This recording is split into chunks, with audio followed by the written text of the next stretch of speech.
ಶ್ರೀ ಹರಿವಾಯುಗುರುಭ್ಯೋ ನಮಃ. ಓಂ ವಂದೇ ವಿಷ್ಣುಂ ನಮಾಮಿ ಶ್ರಿಯಮಥ ಚ ಭುವಂ ಬ್ರಹ್ಮವಾಯೂ ಚ ವಂದೇ ಗಾಯತ್ರೀಂ ಭಾರತೀಂ ತಾಮಪಿ ಗರುಡಮನಂತಂ ಭಜೆ ರುದ್ರದೇವಂ ದೇವೀಂ ವಂದೇ ಸುಪರ್ಣೀಮಹಿಪತಿದಯಿತಾಂ ವಾರುಣೀಮಪ್ಯುಮಾಂ ತಾಂ ಇಂದ್ರಾದೀನ್ ಕಾಮಮುಖ್ಯಾನಪಿ ಸಕಲಸುರಾಂ ತದ್ಗುರೂನ್ಮದ್ಗುರೂಂಶ್ಚ ಅಭ್ರಮಂ ಭಂಗರಹಿತಂ ಅಜಡಂ ವಿಮಲಂ ಸದಾ ಆನಂದತೀರ್ಥಮತುಲಂ ಭಜೆ ತಾಪತ್ರಯಾಪಹಂ. ಸಾಧಿತಾ ಕಿಲ ಸತ್ತತ್ವಂ ಬಾಧಿತಾ ಕಿಲ ದುರ್ಮತಂ ಬೋಧಿತಾ ಕಿಲ ಸನ್ಮಾರ್ಗಂ ಮಾಧವಾಖ್ಯಯತಿಂ ಭಜೆ. ಸಂಸ್ಥಾನ ರಕ್ಷಣೆ ಶೂರಾನ್ ಪ್ರಸನ್ನಾನ್ ರಾಘವಾರ್ಚನೆ ಪ್ರಣಮಾಮಿ ಗುರೂನ್ ನಿತ್ಯಂ ಪ್ರಸನ್ನ ಶೂರ ಮಾಧವಾನ್. ಪ್ರಸನ್ನ ಶೂರ ಮಾಧವ ಕರಾಬ್ಜೋತ್ಥಾನ್ ಯತೀಶ್ವರಾನ್ ವೀರರಾಮರತಾನ್ ವಂದೇ ವಿದ್ಯಾಸಾಗರ ಮಾಧವಾನ್. ಪೃಥ್ವೀಮಂಡಲ ಮಧ್ಯಸ್ಥಾಃ ಪೂರ್ಣಬೋಧಮತಾನುಗಾಃ ವೈಷ್ಣವಾಃ ವಿಷ್ಣುಹೃದಯಾಃ ತಾನ್ ನಮಸ್ಯೆ ಗುರೂನ್ ಮಮ. ಆಪಾದಮೌಳಿಪರ್ಯಂತಂ ಗುರೂಣಾಮಾಕೃತಿಂ ಸ್ಮರೇತ್ ತೇನ ವಿಘ್ನಾಃ ಪ್ರಣಶ್ಯಂತಿ ಸಿದ್ಧ್ಯಂತಿ ಚ ಮನೋರಥಾಃ. ಶ್ರೀ ಗುರುಭ್ಯೋ ನಮಃ. ಹರಿ ಓಂ. ಓಂ ವಿಶ್ವಂ ವಿಷ್ಣುರ್ವಷಟ್ಕಾರೋ ಭೂತಭವ್ಯಭವತ್ಪ್ರಭುಃ ಭೂತಕೃದ್ಭೂತಭೃದ್ಭಾವೋ ಭೂತಾತ್ಮಾ ಭೂತಭಾವನಃ. ಸುಪ್ರಸಾದಃ ಪ್ರಸನ್ನಾತ್ಮಾ ವಿಶ್ವಧೃಗ್ ವಿಶ್ವಭುಗ್ವಿಭುಃ ಸತ್ಕರ್ತಾ ಸತ್ಕೃತಃ ಸಾಧುರ್ಜಹ್ನುರ್ನಾರಾಯಣೋ ನರಃ. ಶ್ರೀ ಗುರುಭ್ಯೋ ನಮಃ. ಹರಿ ಓಂ. ಪಾಠ ಪ್ರಾರಂಭ ಮಾಡುವುದಕ್ಕಿಂತ ಮೊದಲು ನಮ್ಮೆಲ್ಲರ ಗುರುಗಳಾದಂತಹ ಪರಮಪೂಜ್ಯ ಶ್ರೀ ವಿದ್ಯಾಸಾಗರ ಮಾಧವತೀರ್ಥರ ಮೂಲ ಬೃಂದಾವನ ಪ್ರತಿಷ್ಠಾಪನಾ ಕಾರ್ಯಕ್ರಮ ನಮ್ಮೆಲ್ಲರಿಗೂ ತಿಳಿದಂತೆ 28-29 ದಿನಗಳಲ್ಲಿ ನಡೆದಿದೆ. ಅತಿ ವಿಜೃಂಭಣೆಯಿಂದ ವೈಭವವಾಗಿ ನಡೆದಿದೆ ವಿದ್ಯಾಸಾಗರ ಮಾಧವತೀರ್ಥರ ವೈಭವೋತ್ಸವ. ಇಷ್ಟು ವೈಭವವಾಗಿ ಗುರುಗಳ ಒಂದು ಕಾರ್ಯಕ್ರಮ ನಡೆದಿದೆ ಅಂತ ಹೇಳಿದರೆ ಶಿಷ್ಯರಾದಂತಹ ಭಕ್ತರಾದಂತಹ ನಿಮ್ಮೆಲ್ಲರ ಒಂದು ಪೂರ್ಣ ಸಹಕಾರ, ತನು ಮನಧನಗಳಿಂದ ನೀವೆಲ್ಲರೂ ಸಹಕಾರ ನೀಡಿರೋದರಿಂದ ಕಾರ್ಯಕ್ರಮ ಅಷ್ಟು ವೈಭವವಾಗಿ ಚೆನ್ನಾಗಿ ನಡೆದಿದೆ. ಅದಕ್ಕೆ ನಿಮ್ಮೆಲ್ಲರಿಗೂ ಮೊಟ್ಟ ಮೊದಲಿಗೆ ಹೃದಯಪೂರ್ವಕವಾದಂತಹ ಕೃತಜ್ಞತಾಪೂರ್ವಕ ನಮಸ್ಕಾರಗಳನ್ನು ಸಲ್ಲಿಸಿ ಇನ್ನು ಪಾಠವನ್ನು ಪ್ರಾರಂಭ ಮಾಡಿದರೆ, ನಾವು ಸತ್ಕರ್ತ ಎಂಬುವಂತಹ ಭಗವಂತನ ನಾಮವನ್ನು ಕುರಿತು ಹೇಳಿಕೊಳ್ತಾ ಇದ್ದೇವೆ. ಹಿಂದೆ ನಾವು ಏನು ಹೇಳಿಕೊಂಡಿದ್ವಿ,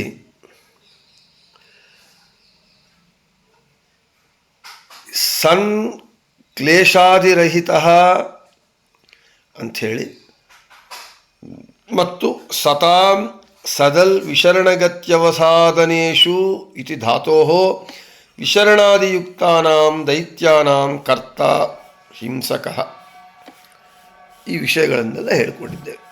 ಅಂದರೆ ಭಗವಂತನು ದುಃಖಗಳು ಇಲ್ಲದೆ ಅನಾಯಾಸವಾಗಿ ಈ ಜಗತ್ತಿನ ಸೃಷ್ಟಿಯಾದಿ ಅಷ್ಟ ಕಾರ್ಯಗಳನ್ನು ಮಾಡುವವನು. ಎಷ್ಟು ಅನಾಯಾಸವಾಗಿ ಅಂತ ಹೇಳಿದರೆ ದೃಷ್ಟಾಂತವನ್ನು ಕೊಡ್ತಾರೆ. ನಮ್ಮಲ್ಲಿ ತಲೆ ಕೂದಲು, ನಮ್ಮ ದೇಹದಲ್ಲಿರುವ ರೋಮಗಳು ಎಷ್ಟು ಅಪ್ರಯತ್ನವಾಗಿ ಅನಾಯಾಸವಾಗಿ ಬೆಳೆಯುತ್ತೋ ಹುಟ್ಟುತ್ತೋ, ಅದೇ ರೀತಿಯಾಗಿ ಅದರಕ್ಕಿಂತ ಅನಾಯಾಸವಾಗಿ ಅಪ್ರಯತ್ನವಾಗಿ ಶ್ರಮರಹಿತವಾಗಿ ಭಗವಂತ ಈ ಜಗತ್ತನ್ನು ಸೃಷ್ಟಿ ಮಾಡ್ತಾನೆ ಅಂತ ಉಪನಿಷತ್ತು ಹೇಳಿದೆ. ಮತ್ತು ದೈತ್ಯರನ್ನು ನಾಶ ಮಾಡುವವನು ಆದ ಕಾರಣ ಸತ್ಕರ್ತ ಅಂತ ಹೆಸರು ಅಂತ ಹೇಳ್ತಾ, ಇನ್ನು ಇವತ್ತು ಸದ್ಭಾವೇ ಸಾಧುಭಾವೇ ಚ ಸದಿತ್ಯೇತತ್ ಪ್ರಯುಜ್ಯತೆ ಭಗವದ್ಗೀತಾ ಇತ್ಯುಕ್ತ ದಿಶಾ ಜಗತಃ ಸದ್ಭಾವಂ ಉತ್ಪತ್ತಿಂ ಕರೋತಿ ಇತಿ ಸತ್ಕರ್ತ. ಈ ಜಗತ್ತನ್ನು ಸೃಷ್ಟಿಸುವವನು ಆದ ಕಾರಣ ಭಗವಂತನಿಗೆ ಸತ್ಕರ್ತ. ಹೌದು, ಈ ಜಗತ್ತಿನ ಸೃಷ್ಟಿಕರ್ತ ಯಾರು? ಭಗವಂತನೇ. ಭಗವಂತ ಬಿಟ್ಟು ಇನ್ನು ಯಾರೂ ಕೂಡ ಈ ಜಗತ್ತಿನ ಸೃಷ್ಟಿಕರ್ತರು ಅಲ್ಲ. ಯಾಕೆ? ನಮ್ಮೆಲ್ಲರಿಗೂ ತಿಳಿದಿರುವಂತೆ ಅವನೇ ಸರ್ವತಂತ್ರ ಸ್ವತಂತ್ರ, ಅವನೊಬ್ಬನೇ.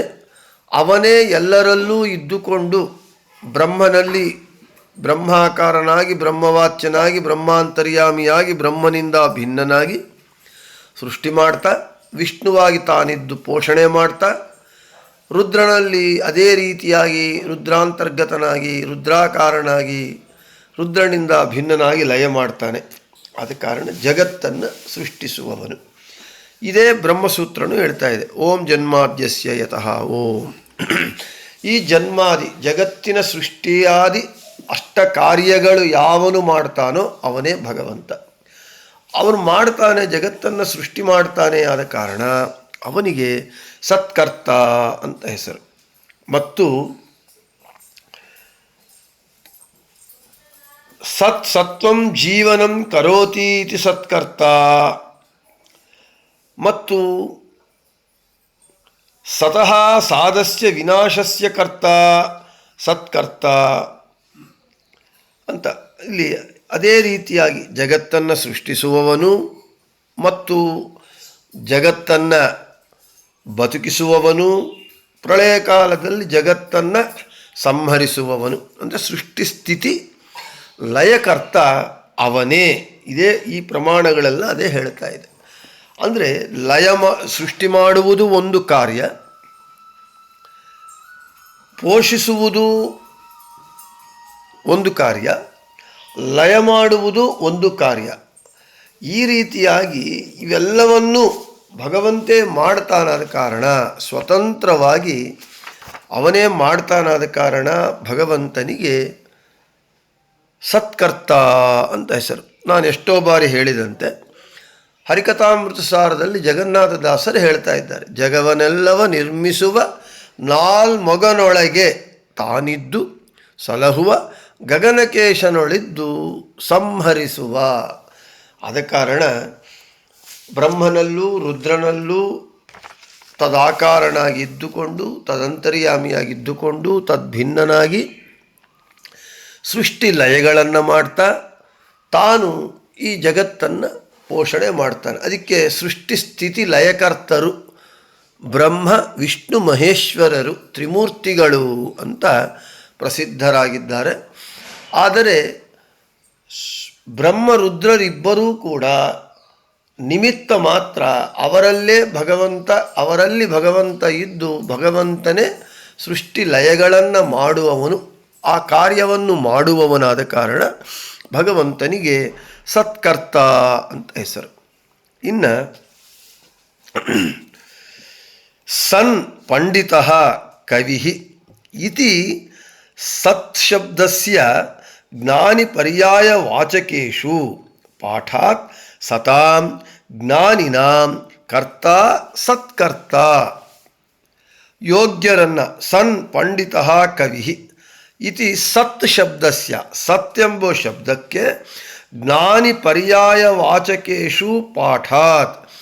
ಜ್ಞಾನಿ ಸತ್ಶಬ್ದಕ್ಕೆ ಜ್ಞಾನಿ ಎಂಬುವಂತಹ ಪರ್ಯಾಯ ಇರೋದರಿಂದ ಸತಾಂ ಜ್ಞಾನಿನಾಂ ಸಜ್ಜನರಿಗೆ, ಯೋಗ್ಯರಿಗೆ ಅಂದರೆ ಜ್ಞಾನಿಗಳಿಗೆ ಕರ್ತ ಸತ್ಕರ್ತ.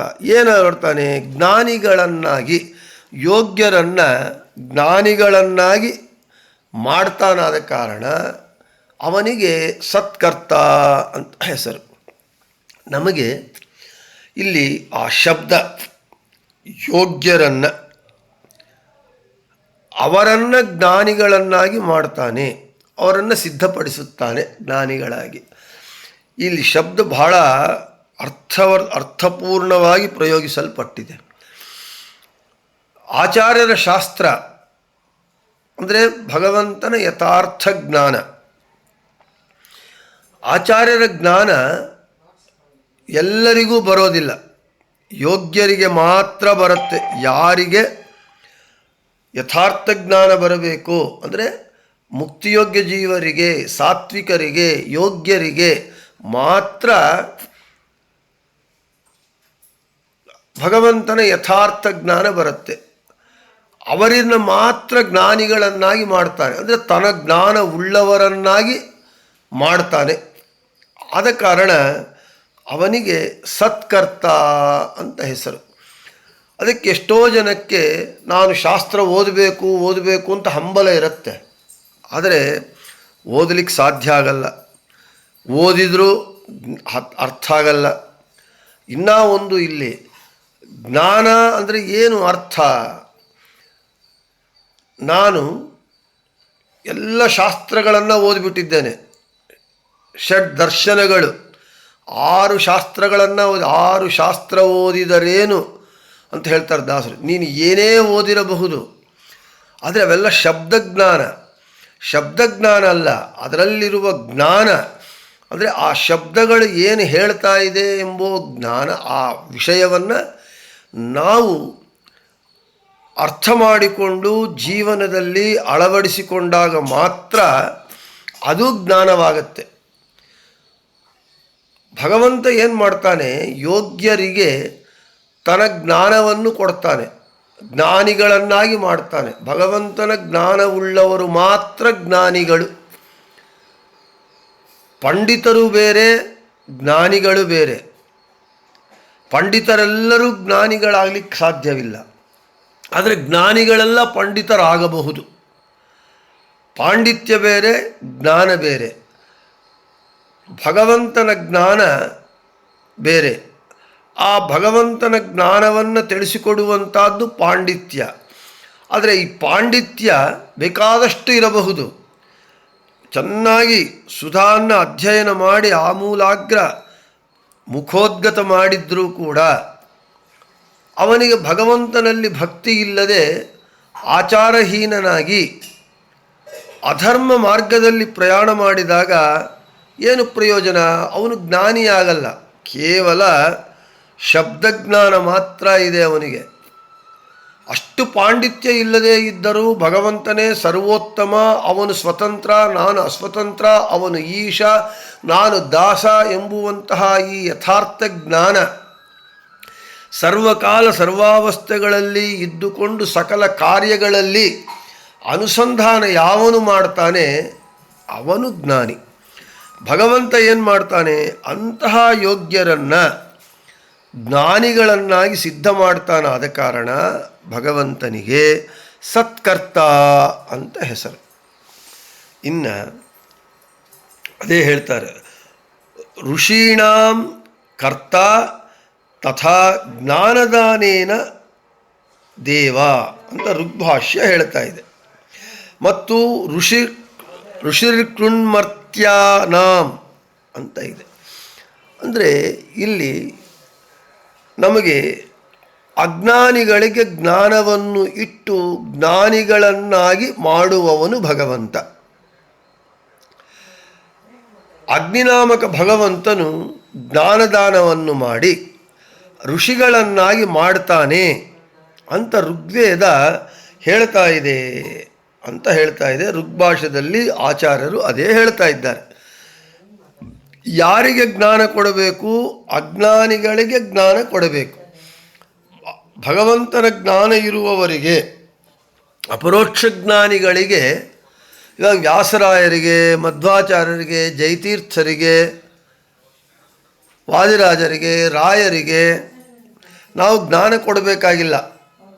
ಅವ್ರಿಗೆ ಯಾವಾಗಲೂ ಜ್ಞಾನಿಗಳಾಗ್ಬಿಟ್ಟಿದ್ದಾರೆ. ಆದರೆ ಯಾರು ಯೋಗ್ಯರಾಗಿರ್ತಾರೆ ಜ್ಞಾನ ಸಂಪಾದನೆಗೆ, ಜ್ಞಾನ ಹೊಂದಲಿಕ್ಕೆ, ಅಂಥವರಿಗೆ ಜ್ಞಾನವನ್ನು ಇಟ್ಟು ಜ್ಞಾನಿಗಳನ್ನಾಗಿ ಮಾಡ್ತಾನೆ ಭಗವಂತ. ಆದ ಕಾರಣ ಅವನು ಸತ್ಕರ್ತ. ಇನ್ನು ಅಗ್ನಿನಾಮಕ ಭಗವಂತನು ಜ್ಞಾನ ದಾನವನ್ನು ಮಾಡಿ ಅವರನ್ನು ಋಷಿಗಳನ್ನಾಗಿ ಮಾಡ್ತಾನೆ. ಆದ ಕಾರಣ ಭಗವಂತನಿಗೆ ಸತ್ಕರ್ತ ಅಂತ ಹೆಸರು. ಇನ್ನು ಸಾತ್ವಿಕಾನಾಂ ಸತ್ ಸಾಧುತ್ವಂ ಕರೋತಿ ಇತಿ ಸತ್ಕರ್ತ ಸಾಧುತ್ವಂಚ ನಿರ್ದುಷ್ಟತ್ವಮೇವ. ಸಾತ್ವಿಕರನ್ನು ನಿರ್ದುಷ್ಟರನ್ನಾಗಿ ಮಾಡ್ತಾನೆ, ಅಂದರೆ ದೋಷರಹಿತರನ್ನಾಗಿ ಮಾಡ್ತಾನೆ. ಈ ಸಾತ್ವಿಕರಿರ್ತಾರೆ, ನಾವು ಎಲ್ಲರಿಗೂ ತಿಳಿದಂತೆ ತ್ರಿವಿಧ ಜೀವರಾಶಿಗಳು, ಸಾತ್ವಿಕ ರಾಜಸ ತಾಮಸ ಜೀವರಾಶಿಗಳು. ಈ ಸಾತ್ವಿಕರಿಗೂ ಕೂಡ ಯಾಕೆ ಪ್ರಕೃತಿ ಸಂಬಂಧಪಟ್ಟವರಾದ ಕಾರಣ ಅವಿದ್ಯಾ ಕಾಮ ಕರ್ಮಾದಿ ದೋಷಗಳಿದ್ದೇ ಇರುತ್ತೆ. ಅವಿದ್ಯಾ ಕಾಮ ಕರ್ಮ ಮೊದಲಾದ ದೋಷಗಳು ಸಾತ್ವಿಕರಿಗೂ ಇರುತ್ತೆ. ಭಗವಂತ ಏನು ಮಾಡ್ತಾನೆ, ಆ ಸಾತ್ವಿಕರಲ್ಲಿರುವ ಅವಿದ್ಯಾ ಕಾಮ ಕರ್ಮಾದಿ ದೋಷಗಳನ್ನು ದೂರ ಮಾಡಿ ಸಾತ್ವಿಕರನ್ನು ಸಾಮಾನ್ಯತಃ ಅವ್ರನ್ನ ನಿರ್ದುಷ್ಟರನ್ನಾಗಿ ಮಾಡ್ತಾನೆ, ಅಂದರೆ ದೋಷ ರಹಿತರನ್ನಾಗಿ ಮಾಡಿ ಅವರಿಗೆ ತನ್ನ ಜ್ಞಾನವನ್ನು ಕೊಟ್ಟು ಅವರನ್ನು ಸಂಸಾರ ಬಂಧನದಿಂದ ಮುಕ್ತ ಮಾಡ್ತಾನೆ, ಮುಕ್ತರನ್ನಾಗಿ ಮಾಡ್ತಾನೆ. ಆದ ಕಾರಣ ಭಗವಂತನಿಗೆ ಸತ್ಕರ್ತ ಅಂತ ಹೆಸರು. ಅಂದರೆ ನಮಗೆ ಇದೆಲ್ಲ ನೋಡಿದಾಗ ಪ್ರತಿಯೊಂದು ಹೆಸರಿಗೂ ಭಗವಂತನ ಅನಂತಾನಂತ ಕರ್ಮಗಳು, ಭಗವಂತನ ಅನಂತಾನಂತ ಮಹಿಮೆಗಳು, ಭಗವಂತನ ಅನಂತಾನಂತ ಗುಣಗಳಿಗೆ ಸಮನ್ವಯ ಮಾಡಿ ಹೇಳ್ತಾ ಇದ್ದಾರೆ. ಒಟ್ಟು ತಾತ್ಪರ್ಯ ಏನು? ನಮಗೆ ವೇದೇ ರಾಮಾಯಣೇ ಚೈವ ಪುರಾಣೇ ಭಾರತೆ ಆದಾವಂತೆ ಚ ಮಧ್ಯೆ ಚ ವಿಷ್ಣು ಸರ್ವತ್ರ ಗೀಯತೆ. ಹರಿವಂಶ ಪುರಾಣ ಹೇಳುತ್ತೆ, ವೇದ ರಾಮಾಯಣ ಭಾರತ ಪುರಾಣ ಇವೆಲ್ಲವುಗಳಲ್ಲಿ ಆದಿ ಮಧ್ಯಾಂತಗಳಲ್ಲಿ ಸರ್ವತ್ರ ವಿಷ್ಣು ಗೀಯತೆ, ವಿಷ್ಣುವೇ ಗಾನ ಮಾಡಲ್ಪಡ್ತಾನೆ. ಆದ ಕಾರಣ ಮಹಾಭಾರತದಲ್ಲಿ ಭಾಗವಾದಂತಹ ವಿಷ್ಣು ಸಹಸ್ರನಾಮ ಎಲ್ಲವೂ ಕೂಡ ಏನು ಹೇಳುತ್ತೆ? ಹರಿ ಸರ್ವೋತ್ತಮತ್ವವನ್ನೇ ಹೇಳುತ್ತೆ. ಆದ ಕಾರಣ ನೀವು ಇಷ್ಟೊತ್ತಿಗೆ ಇದು 243ನೇ ನಾಮ, ಇಲ್ಲಿವರೆಗೂ ನೀವು ಕೇಳಿದ್ದು ಎಲ್ಲವೂ ಕೂಡ ಏನು ಹೇಳ್ತಾ ಇದೆ?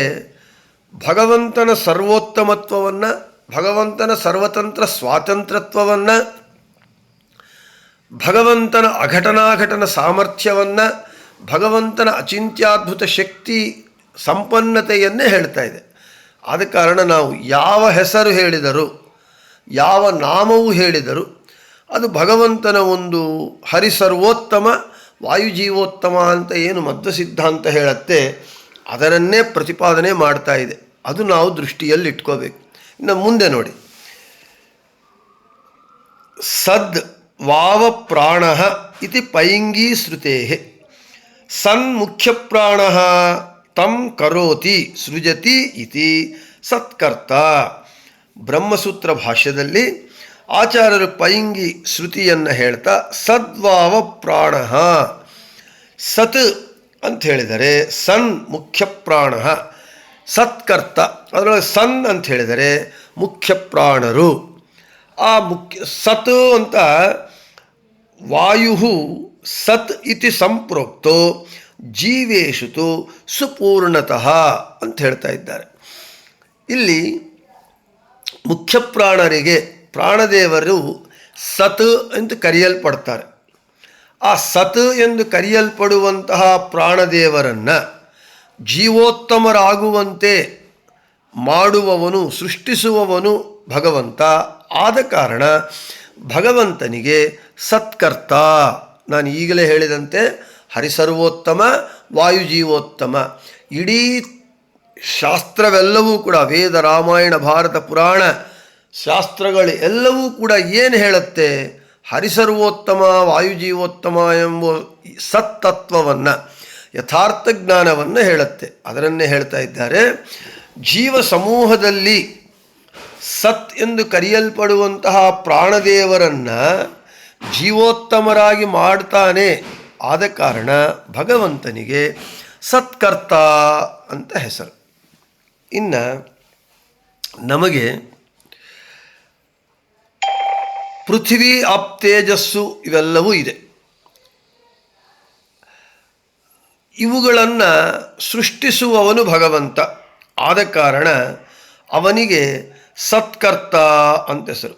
ಸದಿತಿ ವ್ಯಕ್ತಮುದ್ದಿಷ್ಟಂ ಇತ್ಯುಕ್ತ ದಿಶಾ ಸತ್ ತೇಜ ಪೃಥ್ವಿ ಜಲಾತ್ಮಕಂ ವ್ಯಕ್ತಂ ಕರೋತಿ ಸೃಜತಿ ಇತಿ ಸತ್ಕರ್ತ. ಸತ್ ಅಂತ ಹೇಳಿದರೆ ಸತ್ ತೇಜ ಪೃಥ್ವಿ ಜಲಾತ್ಮಕಂ ವ್ಯಕ್ತಂ, ನಮ್ಮ ಕಣ್ಣಿಗೆ ಕಾಣ್ತಾ ಇದೆ, ವ್ಯಕ್ತವಾಗಿದೆ. ತೇಜಸ್ಸು, ಪೃಥ್ವಿ ಹಾಗೂ ನೀರು ಇವುಗಳನ್ನು ಕರೋತಿ ಅಂದರೆ ಸೃಜತಿ, ಸೃಷ್ಟಿ ಮಾಡ್ತಾನಾದ ಕಾರಣ ಭಗವಂತನಿಗೆ ಸತ್ಕರ್ತ. ಈ ಜೀವಜಾಲ ಅಂದರೆ ಜೀವ ಸಮೂಹ ಜೀವಂತವಾಗಿ ಜೀವಿಸಬೇಕಾಗಿದ್ದರೆ ಪೃಥ್ವಿ ಅಪ್ ತೇಜಸ್ಸುಗಳು ನಮಗೆ ಬೇಕು. ಪಂಚಭೂತಗಳಾದಂತಹ ಇವುಗಳು ಇಲ್ಲದೇ ಇದ್ದರೆ ನಾವು ಜೀವಿಸುವುದಕ್ಕೆ ಸಾಧ್ಯವಾಗುವುದಿಲ್ಲ. ಅವು ವ್ಯಕ್ತವಾಗಿ ಕಾಣ್ತಾ ಇದೆ ನಮಗೆ. ಇಂತಹ ವ್ಯಕ್ತವಾಗಿ ಇರುವಂತಹ ತೇಜಸ್ಸು, ಪೃಥ್ವಿ ಹಾಗೂ ನೀರನ್ನು ಸೃಷ್ಟಿ ಮಾಡುವವನಾದ ಕಾರಣ ಭಗವಂತನಿಗೆ ಸತ್ಕರ್ತ ಅಂತ ಹೆಸರು. ಇನ್ನು ಸತ್ ಸಮರ್ಥಂ ಪ್ರಕೀರ್ತಿತಂ ಇತ್ಯುಕ್ತ ದಿಶಾ ಸತ್ ಸ್ವಸ್ವಕಾರ್ಯೇಷು ಕಾರಣಂ ಸಮರ್ಥಂ ಕರೋತಿ ಇತಿ ಸತ್ಕರ್ತ. ಈ ಜಗತ್ತಿನಲ್ಲಿ ಅನೇಕ ಪದಾರ್ಥಗಳಿವೆ. ಅದು ಚೇತನಾತ್ಮಕವಾದದ್ದು. ಅವುಗಳು ಆಯಾ ಪದಾರ್ಥಗಳು ಆಯಾ ಕಾರ್ಯಗಳು ಮಾಡುವಂತೆ ಅವು ಸಮರ್ಥ ಆಯಾ ಪದಾರ್ಥಗಳು ತಮ್ಮ ಕಾರ್ಯಗಳು ಮಾಡುವುದಕ್ಕೆ ಸಮರ್ಥವಾಗುವಂತೆ, ಕೇಪಬಲ್ ಆಗುವಂತೆ ಭಗವಂತ ಮಾಡ್ತಾನಾದ ಕಾರಣ ಭಗವಂತನಿಗೆ ಸತ್ಕರ್ತ ಅಂತ ಹೆಸರು. ಇನ್ನು ಮುಂದೆ ಹೇಳ್ತಾರೆ, ಬ್ರಹ್ಮಸೂತ್ರ ಭಾಷ್ಯದಲ್ಲಿ ಆಚಾರ್ಯರು ವಾಮನ ಪುರಾಣ ವಾಕ್ಯವನ್ನು ಉಲ್ಲೇಖ ಮಾಡ್ತಾರೆ. ತತ್ರ ತತ್ರ ಸ್ಥಿತೋ ವಿಷ್ಣುಸ್ತತ್ಶಕ್ತಿ ಪ್ರಬೋಧಯನ್ ಏಕ ಏವ ಮಹಾಶಕ್ತಿ ಕುರುತೆ ಸರ್ವಮಂಜಸ. ಭಗವಂತನು ಪ್ರತಿಯೊಂದು ಪದಾರ್ಥದಲ್ಲಿ ಇದ್ದುಕೊಂಡು ಆ ಪದಾರ್ಥಗಳಲ್ಲಿ ಶಕ್ತಿಯನ್ನು ಪ್ರೇರಿಸಿ ಆ ಪದಾರ್ಥಗಳು ತಮ್ಮ ಕಾರ್ಯಗಳನ್ನು ಮಾಡುವುದಕ್ಕೆ ಸಮರ್ಥವಾಗುವಂತೆ ಮಾಡಿ ಆ ಪದಾರ್ಥಗಳ ಮೂಲಕ ಕಾರ್ಯವನ್ನು ನಡೆಸುತ್ತಾನೆ, ಮಾಡಿಸುತ್ತಾನೆ. ಆದ ಕಾರಣ ಭಗವಂತನಿಗೆ ಸತ್ಕರ್ತ ಅಂತ ಹೆಸರು.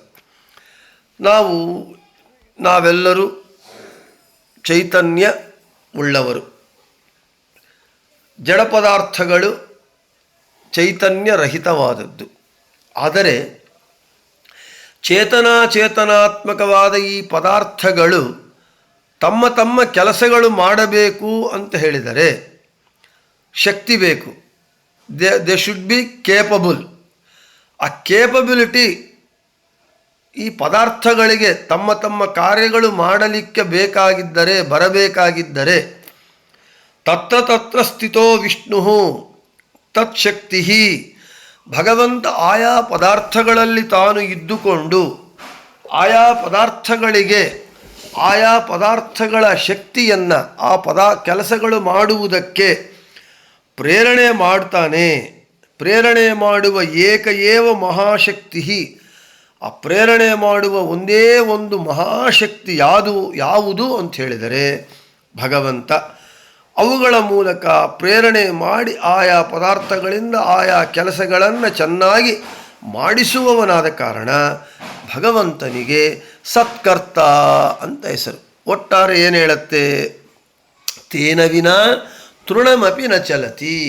ಭಗವಂತ ಪ್ರಮೇಯವಿಲ್ಲದೆ, ಭಗವಂತನ ನಿಮಿತ್ತವಿಲ್ಲದೆ ಜಗತ್ತಿನಲ್ಲಿ ಹುಲ್ಲು ಕಡ್ಡಿಯೂ ಅಲ್ಲಾಡುವುದಿಲ್ಲ ಅಂತ ಹೇಳ್ತಾ ಇದ್ದಾರೆ. ಇನ್ನು ಜಿಜ್ಞಾಸೆ. ನಮ್ಮೆಲ್ಲರಿಗೂ ಕೂಡ ಒಂದು ಭ್ರಮೆ ಇರುತ್ತೆ. ನಾನೇ ಮಾಡಿದೆ, ಈ ಕೆಲಸ ನಾನು ಮಾಡಿದೆ, ಈ ಕೆಲಸ ನಾನು ಮಾಡಿದೆ ಅಂತ ಅದು ಭ್ರಮಾಜ್ಞಾನ. ಯಾಕೆ? ಮೂಲಭೂತವಾಗಿ ಕೆಲಸ ಮಾಡುವವನು ಯಾರು? ಸ್ವತಂತ್ರನಾದವನು. ಅವನು ಮಾತ್ರ ಕೆಲಸ ಮಾಡಬಲ್ಲ. ಅಸ್ವತಂತ್ರನಾದವನು ಯಾವ ಕೆಲಸವನ್ನೂ ಮಾಡಲಾರ. ಅದಕ್ಕೆ ತೇನ ವಿನಾ ತೃಣಮಪಿ ನ ಚಲತಿ. ನಮಗೆ ಉಸಿರು ಆಡುವುದು ಕೂಡ ನಮ್ಮ ಶಕ್ತಿ ಇಲ್ಲ. ಉಸಿರಾಡುವುದಕ್ಕೂ ನಮಗೆ ಸ್ವಾತಂತ್ರ್ಯವಿಲ್ಲ. ನಮಗೆ ಯಾವಾಗಲೂ ಕಲಿಯುಗಾಂತದವರೆಗೂ ಉಸಿರಾಡಬೇಕು ಅಂತ ಆಸೆ, ಬದುಕಿರಬೇಕು ಅಂತ ಆಸೆ. ಆದರೆ ನಮ್ಮ ಉಸಿರು ಯಾವಾಗ ನಿಲ್ಲತ್ತೋ ನಮಗೇ ಗೊತ್ತಿಲ್ಲ. ಯಾವ ಕ್ಷಣದಲ್ಲಾದರೂ ನಿಲ್ಲಬಹುದು. ಮನುಷ್ಯ ಇರ್ತಾನೆ ಅಂತ ಅಂದ್ಕೊಂಡವನು ಹೊಟ್ಟೋಗ್ತಾನೆ, ಹೋಗ್ತಾನೆ ಅಂತ ಅಂದ್ಕೊಂಡವನು ಇರಬಹುದು. ಅದು ಭಗವಂತನ ಒಂದು ಲೀಲೆ. ಆದರೆ ನಾವೇನು ಮಾಡ್ತೇವೆ? ಭ್ರಮೆ. ಈ ಕೆಲಸ ನಾನೇ ಮಾಡ್ತೇನೆ, ನಾನು ಮಾಡ್ತಾ ಇದ್ದೇನೆ, ಈ ಕೆಲಸ ನನ್ನದು, ನಾನು ಮಾಡಿದೆ ಅಂತ ಆ ಭ್ರಮ ನಮಗೇನಾಗ್ತಾ ಇದೆ? ಆ ಪಾಪ ಸಾಧನೆಗೆ ಕಾರಣವಾಗ್ತಾ ಇದೆ. ಆದ ಕಾರಣ ಸತ್ಕರ್ತ, ಸ್ವತಂತ್ರವಾಗಿ ಕರ್ತೃವು ಯಾರು ಅಂತ ಹೇಳಿದರೆ ಭಗವಂತನೇ ಹೊರತು ನಾವು ಯಾರೂ ಕರ್ತೃಗಳು ಅಲ್ಲ. ಆ ಭ್ರಮೆಯನ್ನು ಬಿಟ್ಟು ನಾವು ಭ್ರಮಾಜ್ಞಾನದಿಂದ ಹೊರಗೆ ಬಂದು ಭಗವಂತನೇ ಸ್ವತಂತ್ರನು, ಅವನು ಮಾಡುವನೇ, ಅವನೇ ಕರ್ತ. ಅದನ್ನೇ ಹೇಳ್ತಾ ಇದೆ, ನಾಹಂಕರ್ತ ಹರಿಃಕರ್ತ ಕರ್ಮಚಾಖಿಲಂ ತಥಾಪಿ ಮತ್ಕೃತ ತ್ವತ್ಪ್ರಸಾದೇನ ನ ಅನ್ಯಥಾ. ನಾನು ಕರ್ತನಲ್ಲ, ಹರಿಯೇ ಕರ್ತ.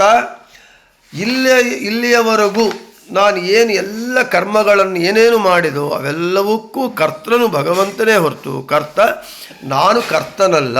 ಕರ್ಮಚಾಖಿಲಂ. ಕೊನೆಗೆ ತಥಾಪಿ ಮತ್ಕೃತ ಪೂಜಾ. ಕೊನೆಗೆ ನನ್ನಿಂದ ಇಲ್ಲಿಯವರೆಗೂ ಮಾಡಲ್ಪಟ್ಟ ಪೂಜೆಯೂ ಕೂಡ ಅವನೇ ಮಾಡಿದ್ದಾನೆ, ಅವನೇ ನನ್ನಲ್ಲಿದ್ದು ಮಾಡಿಸಿದ್ದಾನೆ.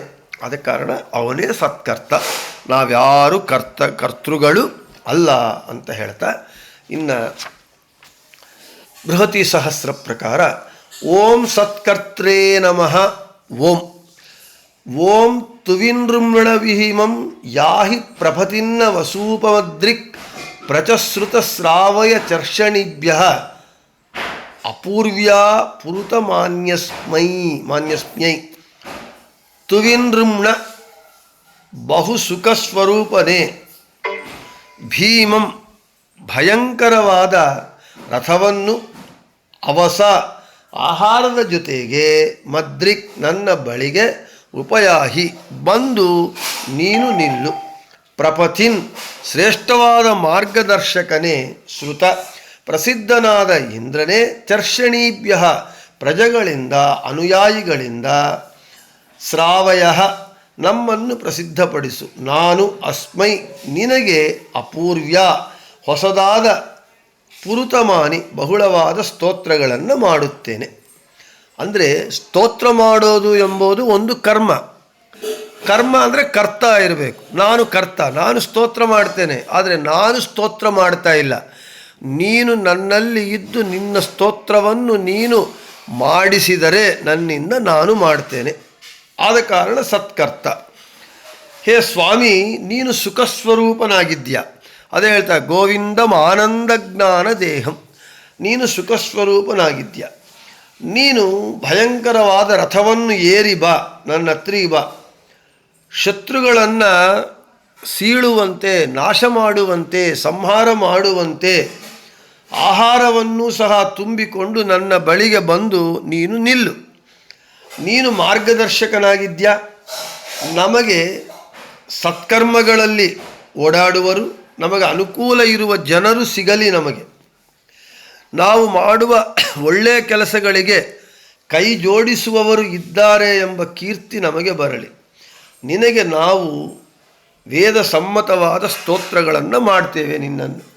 ಅಂದರೆ ನಾವು ಒಳ್ಳೆಯ ಕೆಲಸಗಳನ್ನು ಮಾಡಬೇಕಾಗಿದ್ದರೆ ನಮಗೆ ಕೈ ಜೋಡಿಸಬೇಕು. ನಾನು ಒಬ್ಬನು ಏನೂ ಮಾಡಲಾರೆ, ಅದಕ್ಕೆ ಅನೇಕ ಜನ ಆ ಒಳ್ಳೆಯ ಕೆಲಸ ಮಾಡಬೇಕು ಅಂತ ಹೇಳಿದರೆ ಲೈಕ್ ಮೈಂಡೆಡ್ ಪೀಪಲ್, ನಮ್ಮಂತೆ ಮನಸ್ಸಿರುವವರು, ಒಳ್ಳೆಯ ಮನಸ್ಸಿರುವವರು, ಸತ್ಕರ್ಮಗಳು ಮಾಡುವವರು, ನಮಗೆ ಅನುಕೂಲವಾಗಿರುವಂತಹ ಜನಗಳು ಬಂದು ಕೈ ಜೋಡಿಸಿ ಆ ಕರ್ಮಗಳು ಮಾಡುವಂತೆ ಮಾಡು. ಹಾಗೆ ನಿನ್ನನ್ನು ಸ್ತೋತ್ರವನ್ನು ಮಾಡುತ್ತೇವೆ. ಆ ಸ್ತೋತ್ರಗಳನ್ನು ನೀನು ನಮ್ಮಿಂದ ಮಾಡಿಸು. ಉದಾಹರಣೆಗೆ ನಮ್ಮ ಗುರುಗಳ ಮೂಲ ಬೃಂದಾವನ ಪ್ರತಿಷ್ಠಾಪನಾ ಕಾರ್ಯಕ್ರಮ ಇಷ್ಟು ಚೆನ್ನಾಗಿ ನಡೀತು. ಇದು ಯಾರು ಮಾಡಿದರು ಅಂತ ಹೇಳಿದರೆ ಒಬ್ಬ ಸಮೀರಾಚಾರೋ ಇನ್ನೊಬ್ಬರೋ ಯಾರೋ ಮಾಡಿಲ್ಲ.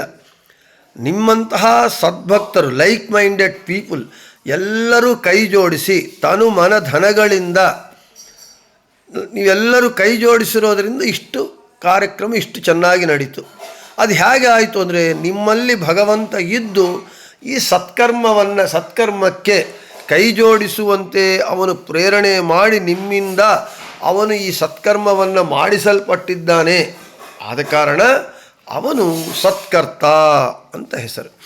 ಇನ್ನು ಶ್ರುತಸ್ರಾವಯ ಚರ್ಷಣೀಭ್ಯ, ಶ್ರುತ ಸುಪ್ರಸಿದ್ಧನಾದ ಇಂದ್ರನೇ, ಚರ್ಷಣೀಭ್ಯ ಪ್ರಜೆಗಳಿಗಾಗಿ, ಶ್ರಾವಯ ನನ್ನನ್ನು ಕೇಳಿಸು ಅಂದರೆ ಪ್ರಸಿದ್ಧಗೊಳಿಸು ಅಂತೇಳಿ. ಭಕ್ತಾನ್ ಸತಃ ಪ್ರಖ್ಯಾತಾನ್ ಕರೋತಿ ಇತಿ ಸತ್ಕರ್ತ ಅಂದರೆ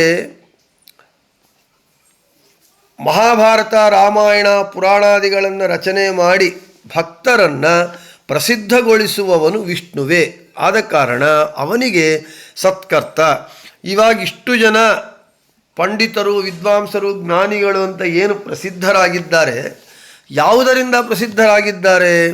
ಸಾಕ್ಷಾತ್ತು ಭಗವಂತನ ಅವತಾರವಾದಂತಹ ವೇದವ್ಯಾಸರು ರಚಿಸಿದಂತಹ ರಾಮಾಯಣ ಭಾರತ ಪುರಾಣಾದಿಗಳನ್ನು ಓದಿ ಅವುಗಳನ್ನು ಪಾಠ ಪ್ರವಚನಗಳು ಮಾಡಿ ಅದರಿಂದ ಅವರು ಭಕ್ತರು ಪ್ರಸಿದ್ಧರಾಗಿದ್ದಾರೆ, ಪಂಡಿತರು, ಜ್ಞಾನಿಗಳು ಅಂತೇಳಿ. ಹಾಗೆ ನೀನು ಅವರನ್ನು ಮಾಡಿದ್ದಿ, ಪ್ರಸಿದ್ಧರನ್ನಾಗಿ ಮಾಡಿದ್ದಿ ಭಕ್ತರನ್ನು. ಆದ ಕಾರಣ ನಿನಗೆ ಸತ್ಕರ್ತ ಅಂತ ಹೆಸರು ಅಂತ ಹೇಳ್ತಾ ಸತ್ಕರ್ತ ಶಬ್ದದ ನಾಮದ ವಿಷಯವನ್ನು ಮುಗಿಸಿ ನಾಳೆ ಸತ್ಕೃತಃ ಅಥವಾ ಸತ್ಕೃತಿ ಎಂಬುವಂಥ ಭಗವಂತನ ನಾಮವನ್ನು ಕುರಿತು ಹೇಳಿಕೊಳ್ಳೋಣ ಅಂತ ಹೇಳ್ತಾ ಶ್ರೀಕೃಷ್ಣಾರ್ಪಣಮಸ್ತು ಮಧ್ಯೇಶಾರ್ಪಣಮಸ್ತು. ಎಲ್ಲರಿಗೂ ಶುಭ.